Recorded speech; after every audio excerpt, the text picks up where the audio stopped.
اور سنت طریقہ یہ بھی ہے کہ حضرت عائشہ فرماتے ہیں کہ میں اللہ کے رسول کے کپڑے بھی دھوتی تھی، ان کے سر میں تیل بھی لگاتی تھی اور خوشبو بھی لگاتی تھی۔ تو کیا ہم عورتیں یہ نہیں کر سکتی کہ ہم ظاہر کپڑے تو دھوتی ہیں، لیکن یہ کہ کبھی یہ سوچ کے ان کے سر میں تیل لگائیں کہ حضرت عائشہ بھی ایسے ہی کیا کرتی تھیں اللہ کے رسول کے ساتھ، اور ان کو خوشبو لگائیں۔ یہ چیزیں اس لیے بھی میں آپ کو بتا رہی ہوں کہ اس سے آپس میں محبت اور زیادہ بڑھتی ہے۔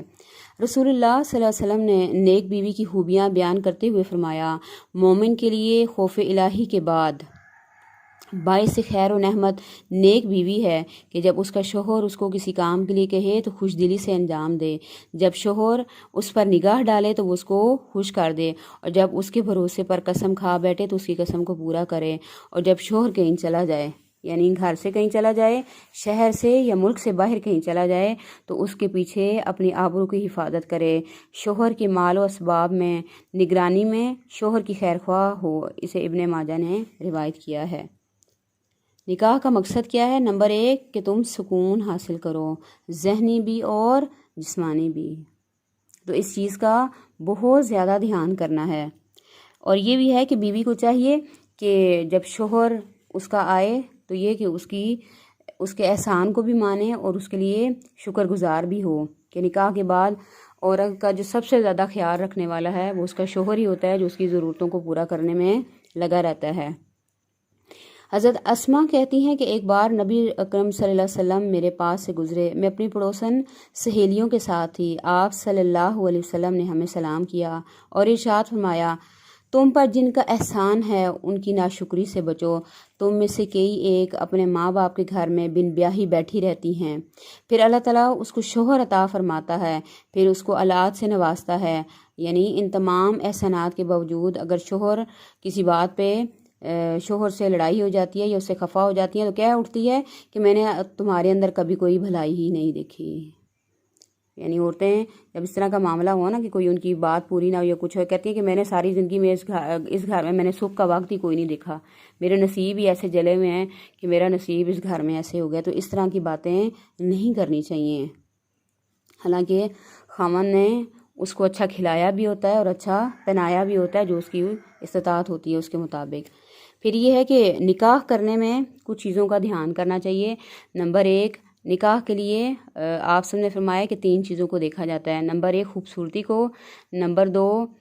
حسب و نسب کو، اور نمبر 3 مال و دولت کو۔ تو اس میں سے اس عورت سے نکاح کرنا چاہیے جو سیرت کے لحاظ سے، جو دینداری کے لحاظ سے جو عورت ٹھیک ہو، اسی سے نکاح کرنا چاہیے۔ پھر یہ ہے کہ جب نکاح کی عمر ہو جائے تو والدین کے اوپر بھی یہ لازمی ہو جاتا ہے، فرض ہو جاتا ہے کہ وہ اپنے بچوں کا نکاح کر دیں۔ عموماً یہ دیکھا گیا ہے کہ لڑکے تو یہ ڈیمانڈ کر دیتے ہیں کہ ہماری شادی کر دیں، لیکن لڑکیاں حیا کے باعث اس قسم کی کوئی بھی بات نہیں کرتی۔ تو اس کا خود والدین کو احساس ہونا چاہیے کہ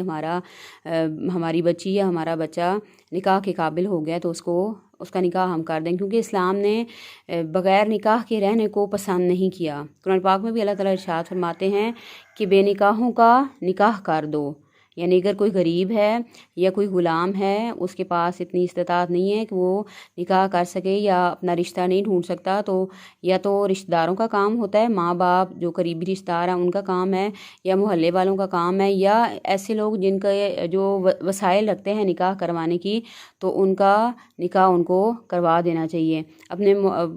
خاندان میں دیکھ لیں، اپنے معاشرے میں دیکھ لیں کہ اگر کسی کی بچی یا بچہ صرف پیسے کی کمی کی وجہ سے اگر اس کا نکاح نہیں ہو رہا، تو اگر ایسا معاملہ کر دیا جائے گا تو یہ چیز نیکی بھی ہے۔ پھر یہ ہے کہ اگر نکاح کی عمر کو پہنچنے کے باوجود اگر والدین نکاح نہیں کر رہے اور اولاد اگر کسی گناہ میں مبتلا ہو جاتی ہے تو اس کا گناہ والدین کے اوپر بھی ہوگا۔ ہمارے ہاں اکثر جو خواتین ہیں ان کی عمر اس لیے بھی زیادہ ہو جاتی ہے کہ وہ اپنے آئیڈیل کی تلاش میں رہتی ہیں، یا کہتی ہیں کہ کوٹھیوں کاروں والا ہوگا تو تب اس سے ہم شادی کریں گے، اور کرتے کرتے پھر نکاح کی عمر کو گزر جاتی ہے۔ تو یہ چیز ذہن میں رکھ لیں کہ انسان کے نصیب میں جو کچھ ہے وہی کچھ ملے گا۔ بعض دفعہ ایسے ہوتے ہیں کہ خواتین غریب گھروں میں جاتی ہیں اور انہی غریب گھروں میں پھر اللہ تعالیٰ ایسی برکت دیتے ہیں کہ وہ کروڑوں کی مالک ہو جاتی ہیں، اور بعض دفعہ اگر نصیب میں کچھ بھی نہیں ہے تو کروڑوں کے گھروں میں جائیں گی اور ایسا ان کے ساتھ معاملہ ہوگا کہ وہ سارا کچھ ختم ہو جائے گا۔ تو بہرحال نکاح کو اسلام نے پسند کیا ہے تو نکاح کر لینا چاہیے۔ پھر یہ ہے کہ آپ صلی اللہ علیہ وسلم نے فرمایا کہ اللہ تعالیٰ قیامت کے روز اس عورت کی طرف نظر اٹھا کر بھی نہیں دیکھے گا جو شوہر کی ناشکر گزار ہوگی، حالانکہ عورت شوہر سے کبھی بے نیاز ہو ہی نہیں سکتی۔ یعنی یہ ایسا رشتہ ہے کہ جس میں جو عورت اپنے شوہر کی ناشکری ہوگی، جو اس کو تنگ کرنے والی ہوگی ہر معاملے میں، تو اللہ تعالیٰ ایسی عورت کی طرف دیکھے گا بھی نہیں۔ پھر یہ ہے کہ زیادہ تر جو عورتیں جہنم میں جائیں گی وہ اپنی زبان کی وجہ سے جائیں گی، اور زبان میں بھی خاوند کی ناشکری کرنے کی وجہ سے، کہ ساری زندگی اس کے ساتھ بھلا کر کے پھر وہ آخر میں یہی کہے گی کہ میں نے تم سے کوئی خیر دیکھی نہیں اور میں نے تمہارے پاس کوئی بھلائی دیکھی ہی نہیں ہے۔ رسول اللہ صلی اللہ علیہ وسلم نے فرمایا جو عورت 5 وقت کی نماز پڑھے گی، اپنی عزت کی حفاظت کرے گی، اپنے شوہر کی فرمانبردار ہے، تو وہ جنت کے جس دروازے سے چاہے داخل ہو جائے، جنت کے جس دروازے سے چاہے داخل ہو جائے۔ کہ اللہ تعالیٰ اگر اس کا خاوند اس سے راضی ہے تو کیا ہوگا کہ اللہ تعالیٰ بھی اس سے راضی ہوں گے۔ لیکن اس کے برعکس جو عورت اپنے خاوند کو تنگ کرتی ہے، اس کو پریشان کرتی ہے، اس کو ذلیل کرتی ہے، تو ایسی عورت کے بارے میں کہ جب اس کا خاوند اس سے پریشان ہو جاتا ہے تو حدیث کا مفہوم ہے کہ جنت کی ایک حور اس کو کہتی ہے کہ یہ بہت جلد تمہارے پاس سے آ جائے گا اور اس نے میرے پاس ہی آ جانا ہے۔ تو اس چیز میں بہت زیادہ احتیاط کرنی چاہیے۔ پھر یہ ہے کہ خاوند اگر اپنی ضرورت کے لیے اور اپنی بیوی کو بلائے تو بیوی کو انکار نہیں کرنا چاہیے۔ اگر بیوی انکار کر دیتی ہے بغیر کسی شرعی عذر کے تو اس صورت میں ساری رات فرشتے اس کے اوپر لعنت بھیجتے ہیں۔ پھر یہ ہے کہ شوہر کی مرضی کے بغیر عورت گھر سے باہر نہیں جا سکتی،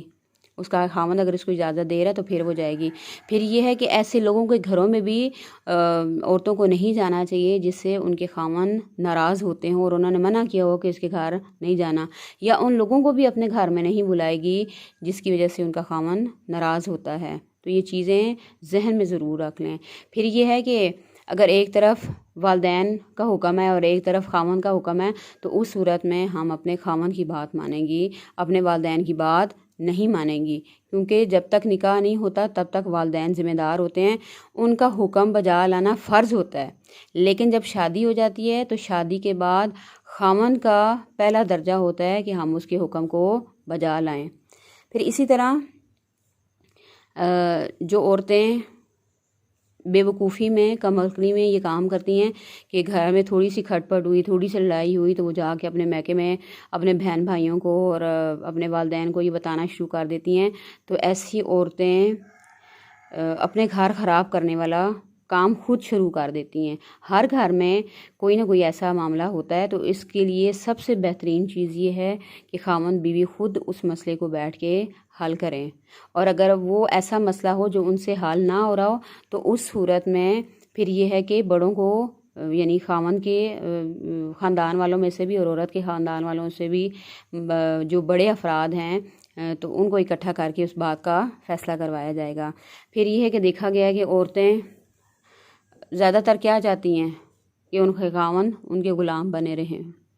اور اسی غلامی کے لیے وہ در در کے دھکے کھا رہی ہوتی ہیں، پیروں فقیروں کے پاس جا رہی ہوتی ہیں اور ایسے ایسے عمل کر رہی ہوتی ہیں کہ جس میں ان کا پیسہ بھی ضائع ہو جاتا ہے اور جس کے میں ان کا وقت بھی ضائع ہوتا ہے، اور بعض اوقات ایسے ہوتا ہے کہ انسان کی، عورت کی جو عزت ہے وہ بھی چلی جاتی ہے۔ ذہن میں یہ بات بٹھا لیں، جو عورت اپنے خاوند کو اپنا غلام بنائے گی وہ غلام کی ہی بیوی کہلائے گی، اور جو عورت اپنے شوہر کو اپنا بادشاہ بنائے گی اور اپنے سر کا تاج بنائے گی، اس کو عزت دے گی، تو ایسی عورت ملکہ کہلائے گی، اور ایسی عورت کو نہ صرف دنیا میں عزت ملے گی بلکہ آخرت میں بھی عزت ملے گی۔ تو اپنے خاوندوں کی عزت کریں، ان کو اپنے سر کا تاج ہی بنا کے رکھیں۔ پھر یہ ہے کہ جس طرح شوہر کے حقوق ہیں ایسے بیوی کے بھی حقوق ہیں، اور شوہروں کے اوپر بھی بیویوں کے حقوق ہیں، کہ شوہر کو چاہیے کہ وہ اپنے بیوی کے ساتھ اظہار محبت کا معاملہ بھی کریں۔ اور پھر یہ ہے کہ آپ سب نے فرمایا کہ پوری دنیا ایک متاع ہے، اور اس میں سب سے بہترین متاع نیک عورت ہے۔ اگر کسی کو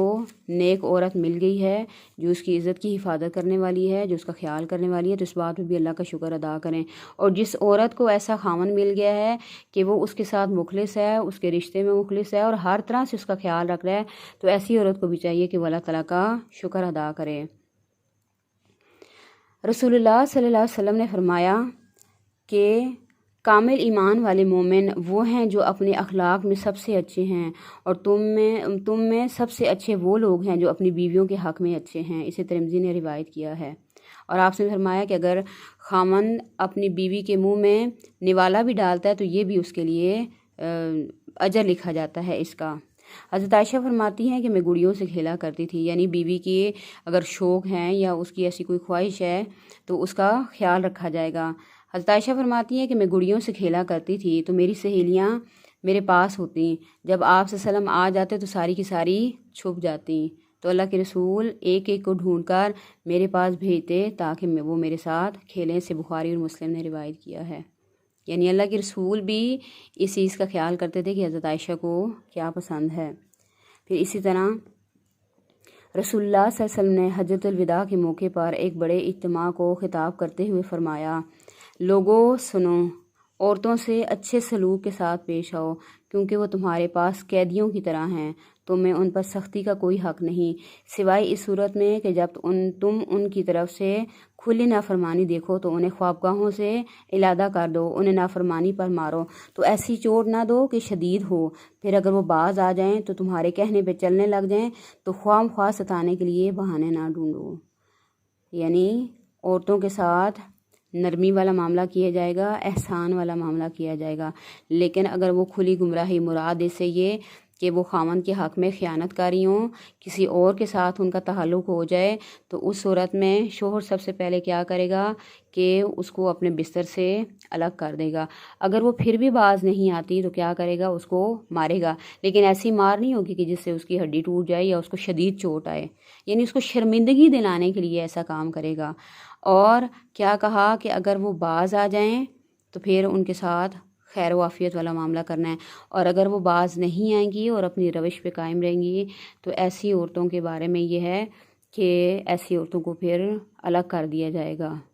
کیونکہ آپ صلی اللہ علیہ وسلم نے فرمایا دیوس ہے وہ شخص جس کو پتہ ہو کہ اس کی بیوی کے اور لوگوں کے ساتھ تعلقات ہیں اور اس کے باوجود وہ خاموشی اختیار کرے۔ پھر اسی طرح آپ صلی اللہ علیہ وسلم نے فرمایا، سنو، ان کا تم پر حق یہ ہے کہ تم انہیں اچھا کھلاؤ اور اچھا پہناؤ اپنی استطاعت کے مطابق۔ اگر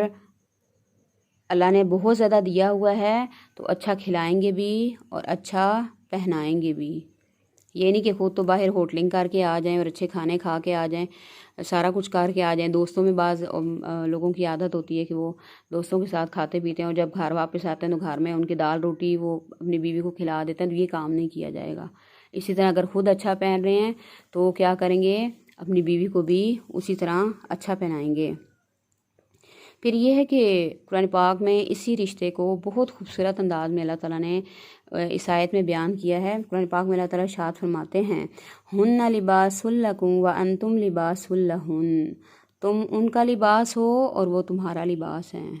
دونوں ایک دوسرے کے لیے برابر ہیں، یکساں ہیں، ایک حقوق ہے۔ اگر بیوی خاوند کا لباس ہے تو خاوند بھی کیا ہے، بیوی کا لباس ہے۔ اور انسان کے سب سے قریب ترین چیز کیا ہے، لباس۔ لباس سے دیکھیں تشبیہ دی گئی ہے، انسان کی خوبصورتی کا باعث ہے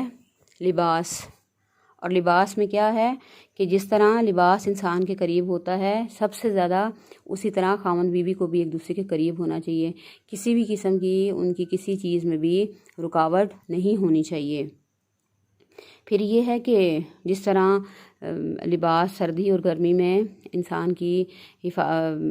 ساتھ دیتا ہے، تو اسی طرح دکھ سکھ میں بھی خاوند بیوی کو ایک دوسرے کا ساتھ دینا چاہیے۔ پھر یہ ہے کہ انسان کی عزت کی حفاظت کرتا ہے، انسان کے قابل شرم حصوں کو ڈھانپتا ہے، تو جو نکاح ہے، نکاح کے ذریعے خاوند بیوی بھی ایک دوسرے کی عزت کے محافظ بن جاتے ہیں۔ پھر یہ ہے کہ انسان لباس کے ساتھ ہی اچھا لگتا ہے، اسی طرح خاوند بیوی ایک دوسرے کے ساتھ ہی اچھے لگتے ہیں کہ ایک دوسرے کے ساتھ ہی رہیں۔ اور پھر یہ ہے کہ اگر کوئی جیسے میں نے پہلے بھی بات کی کہ اگر کوئی بھی تھوڑی سی بات ہو بھی جاتی ہے خاوند بیوی کے درمیان تو اس کو اپنے تک ہی محدود رکھیں۔ اگر ہم اپنے خاوند کی باتیں اپنے سہیلیوں سے کریں گی یا اپنے گھر والوں سے کریں گی یا اپنے رشتہ داروں سے کریں گی، گویا ہم اپنے لباس کو خود ہی پھاڑنے پہ لگے ہوئے ہیں، اور جب ہم اپنا لباس خود پھاڑیں گے تو پھر ننگے بھی خود ہی ہوں گے۔ اور اگر اسی طرح مرد بھی یہ کام کر رہا ہے کہ اپنی بیوی کی باتوں کو وہ جا کے دوستوں سے ڈسکس کرتا ہے یا گھر والوں سے یا رشتہ داروں سے ڈسکس کرتا ہے، تو اس میں بھی یہ چیز آ جاتی ہے کہ وہ اپنے لباس کو خود خراب کر رہا ہے۔ گندا لباس اور پھٹا ہوا لباس کسی کو پسند نہیں ہے۔ اسی طرح عورتیں اگر اپنے خامدوں کی شکایت کر رہی ہوتی ہیں جگہ جگہ جا کے، میرا خامند مجھے دیتا کچھ نہیں ہے اور خرچہ نہیں دے رہا، میرا خامند میری ضرورتوں کا خیال نہیں کرتا، تو یہ غلط چیز ہے۔ اگر آپ کو اپنے خامند سے کسی بھی قسم کی کوئی شکایت ہے، آپ بیٹھیں اور بیٹھ کے مسئلے کا حل سوچیں، نہ یہ کہ جگہ جگہ جا کے آپ اس کی بدنامی کا باعث بنیں اور آپ اپنے لباس کو خود خراب کریں۔ ہر انسان کے اندر خوبیاں بھی ہوتی ہیں اور خامیاں بھی ہوتی ہیں، کیونکہ ہم انسان ہیں اور ہمارا جو نکاح ہے وہ بھی ایک انسان سے ہوا ہے، اور انسان فرشتے نہیں ہوتے۔ میں اکثر یہ مثال دیتی ہوں کہ جو خاوند بیوی ہیں ان کی مثال ایسی ہے جیسے گلاب کا پھول۔ اب گلاب کے پھول کے ساتھ کانٹے تو ہوتے ہیں، تو اگر خاوند کی اگر ساری چیزیں اچھی ہیں تو اس میں کچھ نہ کچھ خامیاں تو ہوں گی، نہ اس کے ساتھ کانٹے تو ہوں گے۔ اسی طرح بیوی اگر اچھی ہے، سارا کچھ ہے، تو اس کے اندر کچھ خامیاں بھی ہوں گی۔ وہ یوں سمجھ لیں کہ گلاب کا پھول ہے اور کانٹے جو اس کی خامیاں ہیں وہ اس کے ساتھ ہیں، تو گلاب کے پھول کو کانٹوں سمیت قبول کریں۔ تو جب یہ چیز ذہن میں آئے گی کہ میرے خاوند کی یہ چیز اچھی اور یہ چیز اچھی نہیں، تو ذہن میں جب یہ مثال آئے گی تو انشاءاللہ آپ کے لیے آسانی ہو جائے گی۔ پھر یہ ہے کہ کبھی بھی دوسروں کو بات کرنے کا موقع نہ دیں، خاص کر اپنے خاوند کے خلاف، یا اگر خاوند ہے تو اپنی بیوی کے خلاف کوئی بھی بات برداشت نہ کریں، کیونکہ خاوند اور بیوی کا رشتہ ایک ایسا رشتہ ہے کہ اس کو جو لوگ خراب کرتے ہیں یا خاوند بیوی کے درمیان جو لوگ جدائی ڈالتے ہیں وہ شیطان کے اعلی کار ہیں۔ آپ صلی اللہ علیہ وسلم نے فرمایا کہ شیطان اپنا تخت لگاتا ہے پانی کے اوپر اور اس کے پاس بڑا خوبصورت قسم کا تاج ہوتا ہے، تو وہ کہتا ہے کہ جو آج سب سے اچھا کام کر کے آئے گا تو یہ تاج میں اس کو دوں گا۔ ایک شیطان آتا ہے اس کا چیلا، تو اس کو کہتا ہے کہ میں نے آج ایک بندے کو اتنا مایوس کیا اور اتنی اس کے اوپر ایسی میں نے مایوسی تائی کہ اس نے خودکشی کر لی۔ شیطان اس کو کہتا ہے تم نے کچھ بھی نہیں کیا۔ ایک اور آتا ہے تو وہ کہتا ہے کہ آج میں نے ایک بندے کو اتنا غصہ دلایا کہ اس نے دوسرے کو قتل کر دیا۔ اس نے کہا تم نے بھی کوئی کام نہیں کیا۔ پھر اسی طرح باری باری سارے آتے ہیں، کوئی کچھ کہتا ہے آگے، کوئی کچھ کہتا ہے، کہتے ہیں نہیں تم نے کوئی کام نہیں کیا۔ پھر ایک شیطان آتا ہے، وہ اس سے آگے کہتا ہے کہ میں نے آج بڑا زبردست کام کیا ہے، میں نے آج خاوند اور بیوی کے درمیان لڑائی ڈلوا دی ہے۔ تو یہ بات سن کے شیطان اٹھتا ہے اور خوشی سے اس چیلے کو گلے سے لگاتا ہے اور وہ جو تاج اس کے پاس ہوتا ہے اس کے سر کے اوپر رکھ دیتا ہے، کہتا ہے تو نے آج بہت زبردست کام کیا ہے، تو نے اصل کام کیا ہے۔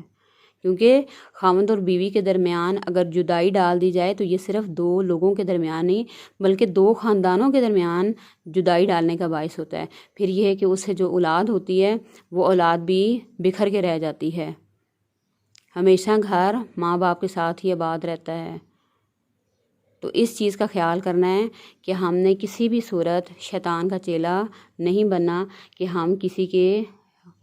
جو رشتہ ہے خاوند بیوی کا اس کے اندر رکھنا ڈالیں یا اس کے اندر کسی بھی قسم کی ہم ان دونوں کے درمیان لڑائی ڈالیں۔ پھر یہ ہے کہ اللہ تعالیٰ نے خود بھی دعا سکھائی ہے قرآن پاک میں، سورہ الفرقان کی آیت نمبر 74 میں، ربنا هب لنا من ازواجنا وذریاتنا قرۃ اعین وجعلنا للمتقین اماما۔ اللہ تعالیٰ ہمارے شوہروں کو اور ہماری اولاد کو ہماری آنکھوں کی ٹھنڈک بنا دے اور ہمیں متقین کا امام بنا دے، کیونکہ شادی کے بعد جو پرسکون ترین زندگی ہوتی ہے وہ نکاح کی زندگی ہوتی ہے کہ انسان اس کو سکون کے ساتھ گزارے، اور اگر نکاح کے بعد بھی کوئی ایسا معاملہ ہو کہ انسان کی زندگی میں سکون نہ ہو تو پھر اس چیز کا کوئی بھی فائدہ نہیں ہے کہ انسان کی نکاح کرنے کے بعد انسان جو خوشیوں والی زندگی کے بارے میں تصور کر رہا ہوتا ہے وہ ساری کی ساری ختم ہو جائے۔ تو اللہ تعالیٰ سے دعا کریں اگر کسی کے اندر کوئی ایسی خامی ہے، بیوی اگر شوہر کی وجہ سے یا شوہر اگر بیوی کی کسی عادت کی وجہ سے پریشان ہے یا کسی بیماری کی وجہ سے پریشان ہے یا کسی بھی لحاظ سے پریشان ہے تو وہ یہ دعا ضرور پڑھیں۔ انشاءاللہ آپ دیکھیں گے کہ واقعی اس چیز کا جو ہے وہ اثر ہوتا ہے کہ اللہ تعالیٰ ان کے دلوں میں ضرور رحم ڈال دیں گے، اور اگر اس کے اندر کوئی ایسی خامی ہے تو اللہ تعالیٰ انشاءاللہ ضرور اس کو دور کر دیں گے۔ اور یہ ہے کہ یہ دعا مسلسل اپنی نمازوں میں اس کو شامل کر لیں کہ اللہ تعالیٰ ہمارے شوہروں کو ہماری آنکھوں کی ٹھنڈک بنا دے۔ تو اللہ تعالیٰ سے دعا ہے کہ اللہ تعالیٰ ہمیں اپنے اس رشتے کی قدر کرنے کی توفیق عطا فرمائے۔ وآخر دعوانا ان الحمد للہ رب العالمین۔ السلام علیکم ورحمۃ اللہ وبرکاتہ۔